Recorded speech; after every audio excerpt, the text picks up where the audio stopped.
Hello and welcome back to my channel, Boozy Booker's Thoughts. I'm Justine, or Jay if you prefer, and welcome to my new video. It is sweltering, so my hair is up. Do you like it? All my curls are on top. And we are not drinking wine because it is way too hot to be drinking wine. We are drinking sparkling flavored drink.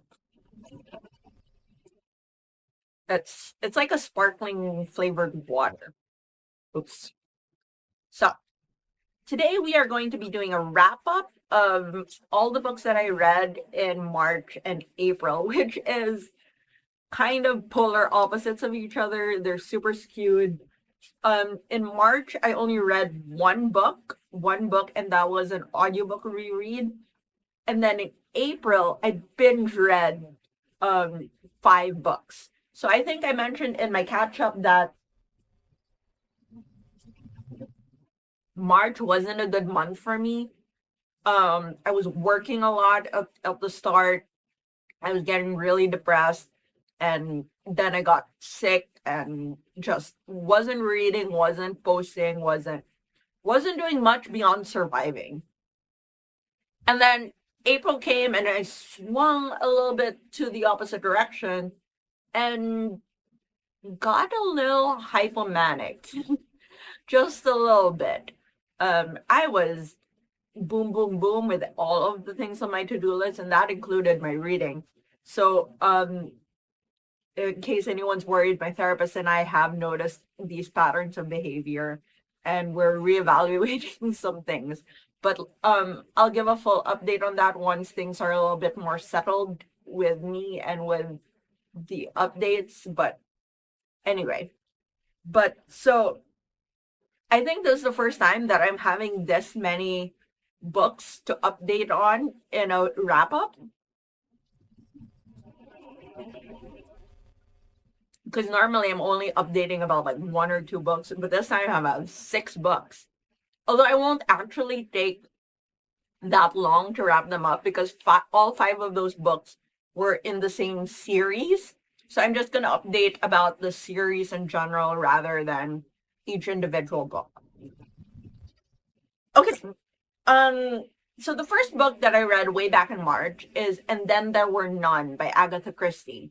Now, you might be familiar with this book. It's one of Agatha Christie's better known works, although you might be familiar with it with its original title, which, shall we say, was very much a product of its time. Read It's Low-Key Racist, like, kind of problematic. Um, I read this book originally under its original title about 15 years ago.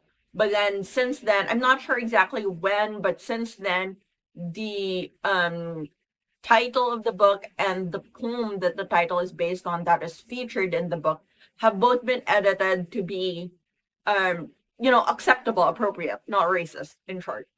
And I will tell you, having read both versions, that the edits in the modern version do not affect the story at all. At all. There's no impact on the story for making it more appropriate and more unracist. So don't listen to anyone who will say that the original was better or there was something lost in the modern version. Maybe question their thinking a little bit, but like, I promise it's all fine. Um, at the time that I originally read this, I was maybe a little too young to really comment on the racism. Like, I was aware those words were not acceptable, but I also didn't realize like the full impact of them because they didn't affect me personally. And you know, so I knew they weren't acceptable, but I also like also I found the book in my school library. So there that also impacts how you view racism of a something, of an item, you know? So it's been over 10 years since I graduated from that school, and I really hope that that book has been updated to the modern version. So anyway, I can't really say I haven't checked out that library in ages. But anyway, so the premise of the book is that there are 10 people who are lured to this deserted islands by various means. Some saying it's a vacation, some are supposedly meeting up with the old friends, some are moving for a job, blah, blah, blah. So, anyway, they all get lured onto this manor house in this deserted island.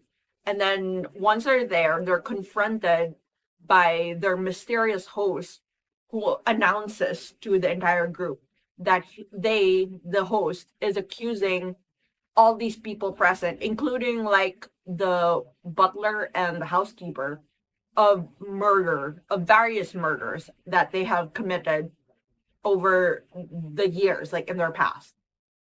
Um, and this is obviously very distressing because a lot of these people are upstanding citizens and all that.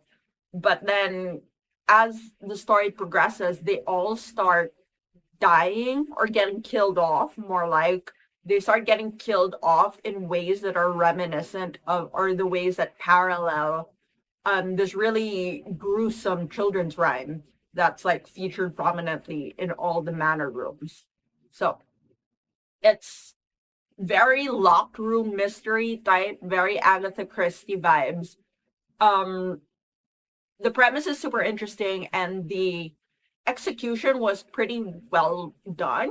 They're considering my neurodivergence, I often don't comment on things like tension or atmosphere, but in this book, it was very palpable. There was a very real um, underlying tension and kind of this overwhelming sense of doom. Um, and there was also very high intrigue.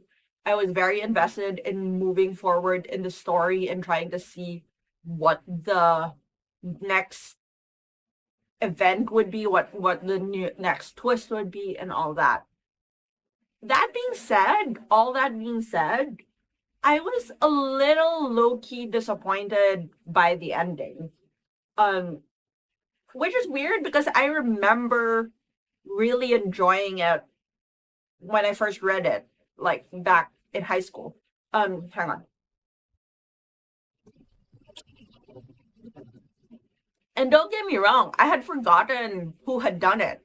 I had forgotten who the culprit was. I had forgotten how it was executed, all those details. I just remembered really liking it, which is why I picked this up to reread when I was feeling so bad. Because I was like, hey, this is like gonna be a fun adventure and it's gonna give me like good vibes at the end. Um but the ending was, I don't know, it just felt a little too convenient,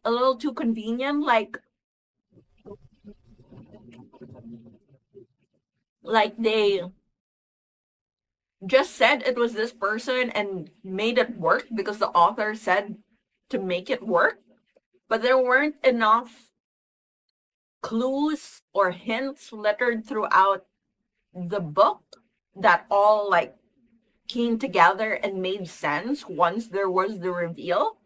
It was all just like the author said so, and so this is how it happened.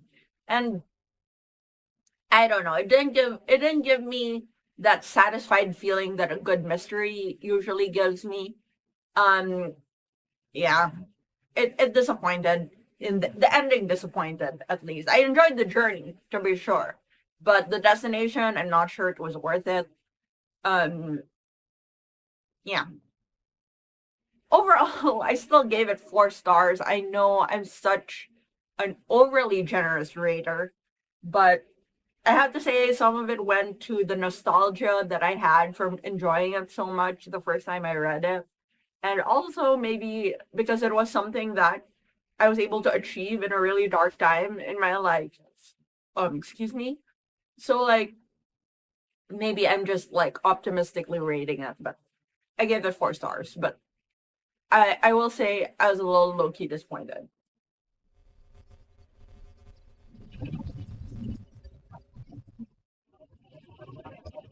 The and then we come, so that's what all that I read in March. And then we come to April where I binge read the rest of the Vampires and Wine series. Now, when I first started reading this, it was called Witches and Wine. But then I think the entire series has been rebranded as Vampires and Wine. Personally, I think putting vampires in the series title is a little bit of a spoiler because it is. Um, but I also want you to be able to find it in case you Google it or search it under Morgana Best's title. So it's Vampires and Wine by Morgana Best. It's a cozy mystery series with a lot of romance. Um, I read the first three books way back in 2021, but then I bought the box set of the books 4, 5, and 6. But then I never like got around to reading them. So I don't know. But then I picked them up towards the end of March, and then I binge read them throughout April, and they were so much fun. They were so much fun. Wait, anyway, so the books that I read were book 4, Witch's Magic, book 5, Witch's Spells, book 6, Witch's Craft, book 7, Witch's Cat, book 8, Witch's Diaries. So you see, all the titles of the book are like witches something, so that's why I think the series title should have stuck to Witches and Wine. Anyway, my opinion. But they're all relatively short. They're averaging somewhere between 230 to 250 pages. So they're very short, very bingeable. And um I will say that these are kind of like the marshmallows of the literary world. They are so fluffy and cute and twee and sweet. You might get a toothache from them. Anyway, so the premise is there is a young, or not so young, I would say like late 20s, early 30s woman who moves to a small town. She moves, I think, from Sydney, so everything is set in Australia. I think she's in Sydney, and then she moves to a small town on the coast to live with her 3 aunts, and help them run their bed and breakfast that is situated in the small town. Now, she also was there to like get a fresh start, all that cozy mystery jazz. But then there is a murder, because of course there is. So there's a murder, and they get drawn into the investigation to clear their names, or to clear the name of their bed and breakfast.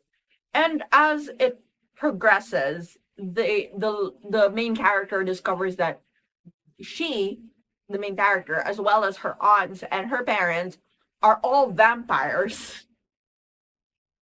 They're all vampires, and the reason they don't need to drink blood is because they have this special wine that has like all the nutrients that vampires need. So it's like a wine that mimics the blood. So like if regular people drink the wine, it's just like basic wine. But if a vampire drinks it, it like strengthens them and like nurtures them, you know? I know. And then like of course there's romance. There's a handsome boarder at the B&B, and the two of them are attracted to each other, and there's tension, and he rescues her at some points. And I don't know. I can't look, do not, if you take my recommendation on these books, do not go into them expecting like high literature, highbrow literature. These are fun, cozy mysteries. They are cute and fluffy, and I had to put down every single one of them while I was binge reading them to like cringe from secondhand embarrassment, or because the characters were doing something really stupid or were missing something incredibly obvious, and I was just cringing. But then at the last few chapters, the romance or the reveal for the main plot line would like draw me in and like make me want to read the next book again. So it's a fun romp. It's a fun romp. Don't expect too much from it. But I think I gave all of them something like 3.5 stars. Um 3.5 to 4 stars. I'm not sure. You'll have to check my story graph. But they are, yeah. They're fun. Uh, I will say though, if you decide to pick up the series, that the most recent book was released all the way back in 2021, and I can't find on any of Morgana Best's, the authors, any of her publications, if she's planning on continuing the series. I can't see any announcements of a new book or anything. And the story is incomplete, okay? So like the story is um that because there's an overarching, I mean, if you're just reading it as like episodic, then that's fine, but there is like an overarching storyline about the vampire council and the main character's missing parents and all of that. So if you're wanting a resolution for like the big overarching storyline, you might be disappointed in case this doesn't get finished, because I can't find any announcements about it. If you hear anything about it, please leave a comment, because I would love, love, love to finish this story. I love it. I love this so much. I love this book series. It's great. I love it more than and then there were none. Anyway, so that's my reading wrap up for March and April. I hope you enjoyed catching up with me, and I hope you enjoyed the fact that this is maybe the catch up with the most books that I've read. Um, wish me luck for my reading for May, and cheers.